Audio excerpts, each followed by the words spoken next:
Assalamualaikum warahmatullahi wabarakatuh. Saya Mawadatu Zahro. Di sini saya akan melakukan percobaan yang kedua, yakni tentang aktivitas enzim alfa amilase pada saliva. Adapun tujuan dari praktikum kali ini yaitu untuk memahami beberapa faktor yang mempengaruhi aktivitas enzim alfa amilase pada saliva. Masuk pada dasar teori. Enzim merupakan biokatalis yang sangat aktif.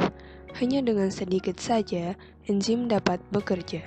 Umumnya, enzim terdapat dalam organ yang hidup, misalnya sebagai larutan koloidal dalam fluida tubuh, seperti air ludah, darah, cairan lambung, dan cairan pankreas, dan juga lainnya.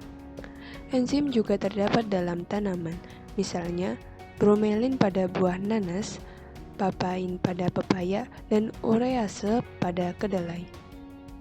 Amilase merupakan enzim pencernaan, terutama dilakukan oleh pankreas dan kelenjar ludah. Fungsi utama dari enzim amilase adalah untuk memecah pati dalam makanan sehingga dapat digunakan oleh tubuh.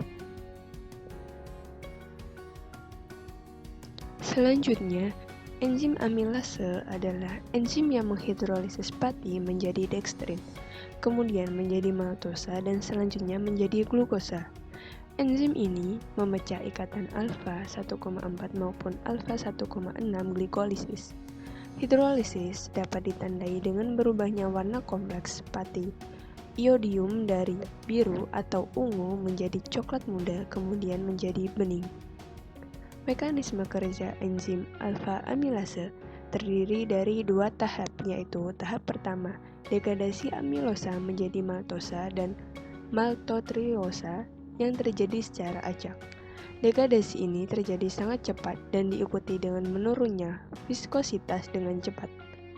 Tahap kedua terjadi pembentukan glukosa dan maltosa sebagai hasil akhir dan tidak acak. Saliva merupakan hasil sekret kelenjar yang penting bagi tubuh. Saliva sendiri terdiri dari 99,5% H2O dan 0,5% protein, glikoprotein, dan elektrolit. Protein yang terpenting dari saliva yaitu amilase, mukus, dan lisozim yang berperan penting dalam fungsi saliva. Saliva berfungsi untuk mempermudah proses penelanan dengan membasahi partikel-partikel makanan. Selain itu, saliva juga berfungsi untuk menjaga kesehatan mulut, karena dapat membersihkan residu-residu makanan dalam mulut. Saliva terdiri dari 3 kelenjar utama. Kelenjar utama ini terdiri dari kelenjar parotis, kelenjar submandibular, dan kelenjar sublingual. Selain kelenjar utama, juga terdapat kelenjar tambahan seperti kelenjar palatinal, kelenjar bukal, kelenjar labialis, kelenjar lingualis, serta kelenjar glossopalatinal. Dari setiap kelenjar tersebut memiliki hasil sekret yang berbeda. Hal ini berkaitan dengan viskositas atau kekentalan saliva. Viskositas ini sangat dipengaruhi oleh faktor pengunyahan dan jenis makanan. Selain itu, pH juga mempengaruhi oleh pengunyahan dan jenis makanan. Beberapa faktor yang mempengaruhi kerja enzim adalah temperatur, pH inhibitor, konsentrasi substrat, dan sebagainya. Perubahan pH dapat menyebabkan aktivitas enzim menurun atau hilang sama sekali. Enzim bekerja baik hanya pada pH optimum. Di samping itu, karena enzim merupakan suatu protein, maka kenaikan suhu dapat menyebabkan terjadinya proses denaturasi. Karena enzim hanya bekerja baik pada suhu optimum. Berdasarkan hal tersebut, maka dilakukan percobaan ini untuk mengetahui pengaruh pH dan temperatur terhadap kerja enzim amilase. Alat dan bahan yang digunakan pada percobaan ini yaitu: untuk alatnya ada gelas, kompor, panci, alu, sendok, dan juga baskom. Untuk bahan yang digunakan ada nasi, saliva, betadin, air, perasan jeruk nipis, air garam, dan juga air sabun sunlight. Untuk MSDS-nya yaitu ada amilum, bentuknya padat, warna putih, baunya tidak berbau, pH sekitar 6-7,5 pada 20 gram per liter, suhu 25 derajat Celcius. Kemudian untuk kelarutan dalam air 50 gram per liter pada suhu 90 derajat Celcius. Kemudian untuk bahaya tidak berbahaya. Untuk iod, titik leles sekitar 114 derajat Celcius, titik didih 185 derajat Celcius, massa molar 253,8 gram per mol, tekanan uap 0,41, kelarutan dalam air 0,3 gram per liter pada suhu 20 derajat Celcius. Kemudian untuk bahaya, beracun, dan juga toksik. Untuk langkah kerjanya yaitu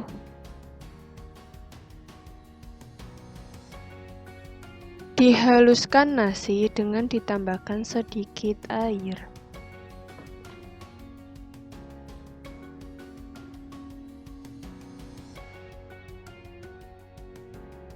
Dimasukkan 1 sendok teh nasi yang telah dihaluskan pada masing-masing gelas. Ditambahkan saliva 1 ml pada masing-masing gelas. Gelas 1 pada suhu ruang, gelas 2 pada air dingin, dan gelas 3 pada air panas. Ditambahkan beberapa tetes betadin pada menit kelima lalu dihomogenkan.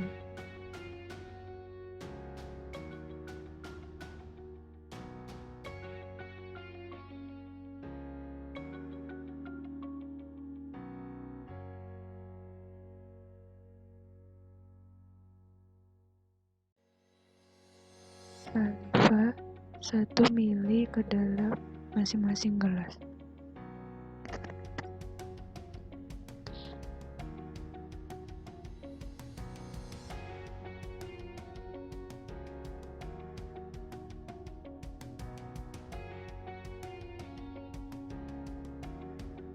Air jeruk nipis pada gelas pertama, air garam gelas kedua, dan air sabun sunlight pada gelas ketiga.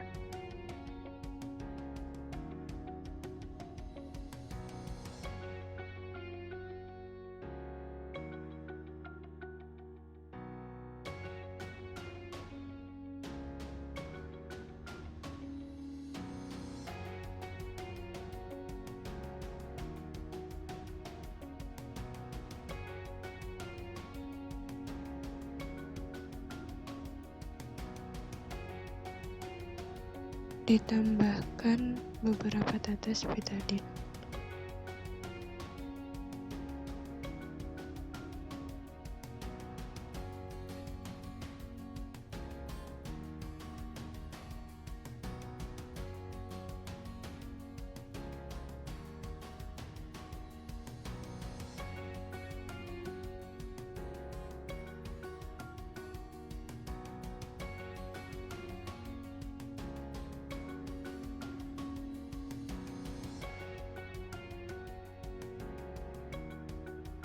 Sudah dihaluskan beserta saliva dan iodinnya, kemudian dihomogenkan.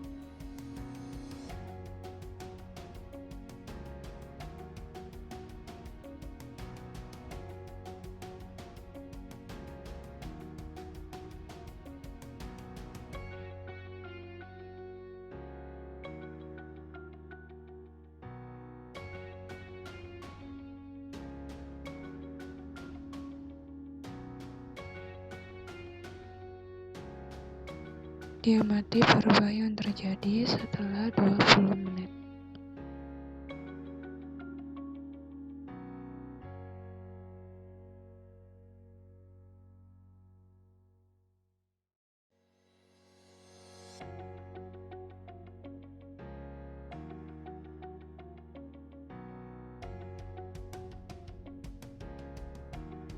Dari hasil pengamatan didapatkan hasil percobaan sebagai berikut.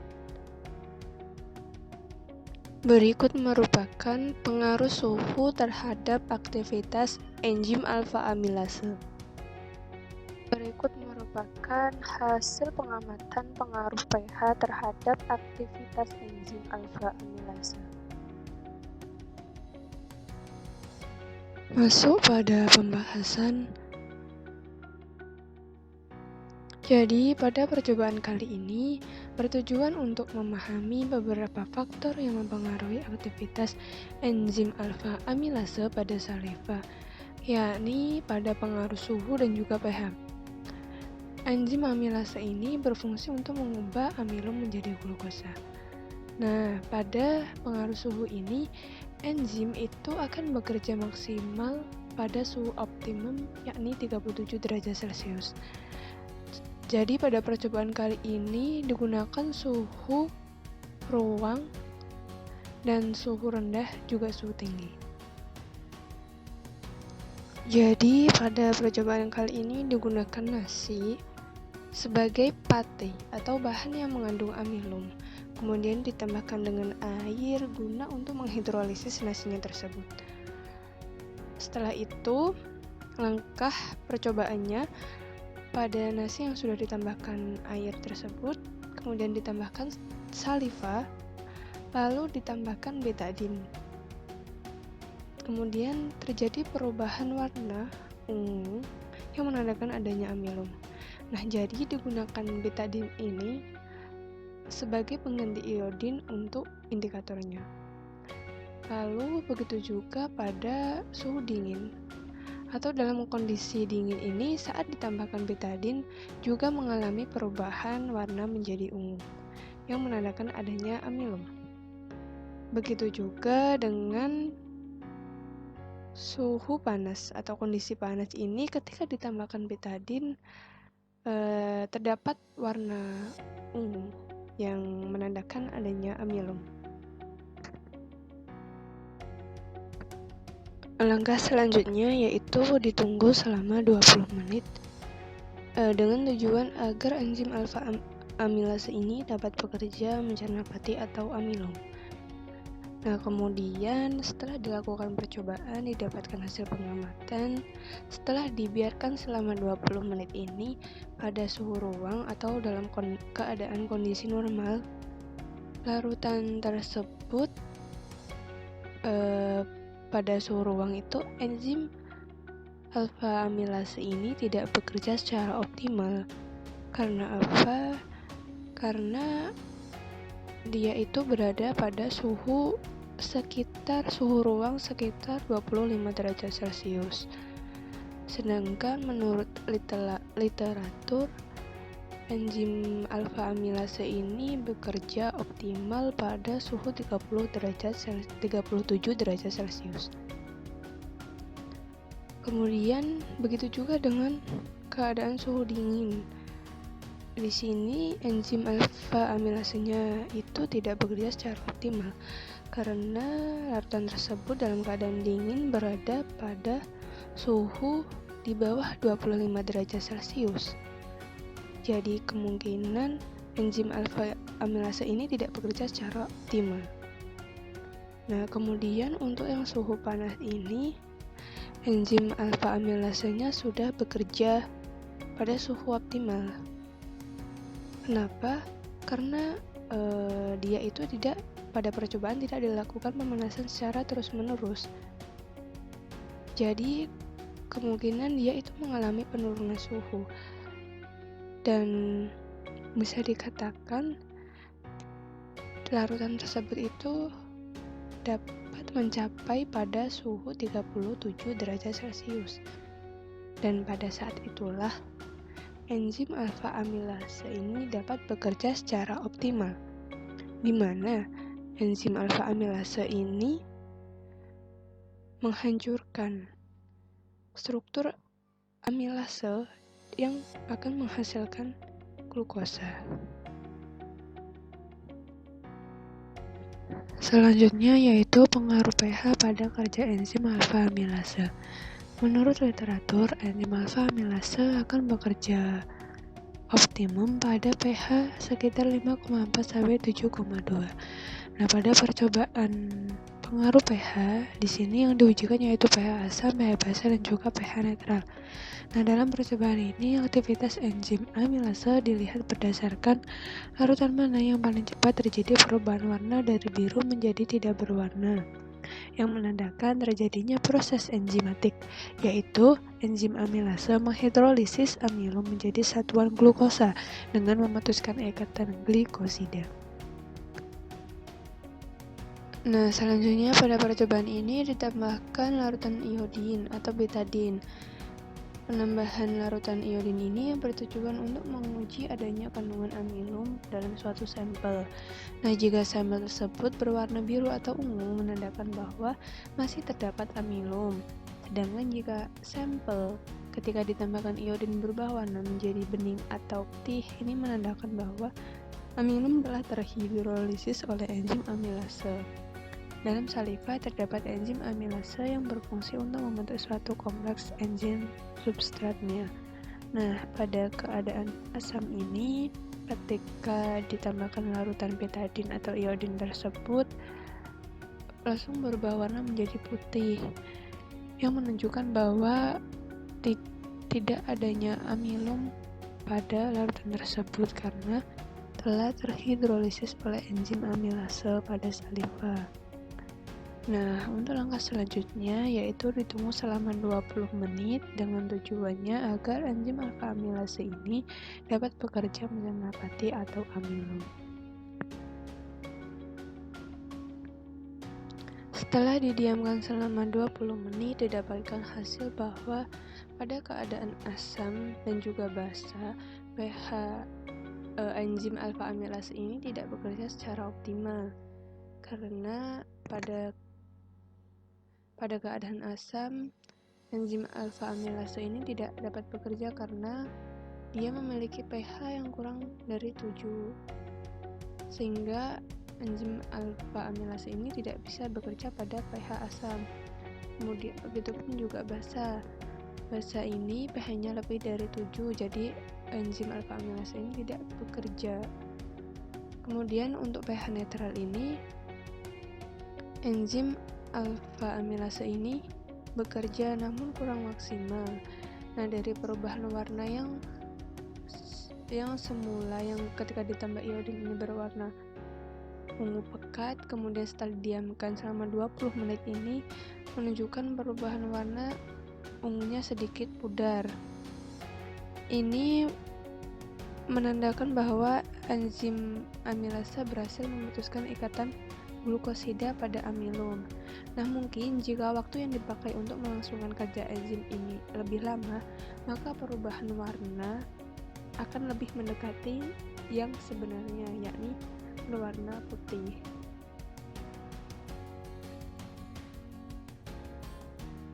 Kesimpulannya yaitu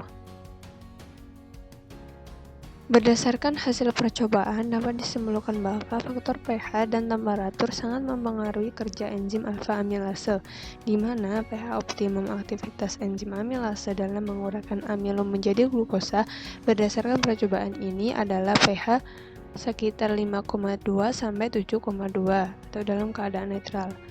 Kemudian, temperatur optimum untuk aktivitas enzim amilase dalam menguraikan amilum menjadi glukosa berdasarkan percobaan adalah pada suhu sekitar 37 derajat Celcius. Nah, jika suhu kurang dari 37 derajat Celcius ataupun lebih dari suhu 37 derajat Celcius, maka enzim alfa amilase ini akan mengalami denaturasi atau terjadinya kerusakan. Berikut daftar pustaka yang saya gunakan. Sekian yang dapat saya sampaikan, semoga bermanfaat. Terima kasih. Wassalamualaikum warahmatullahi wabarakatuh.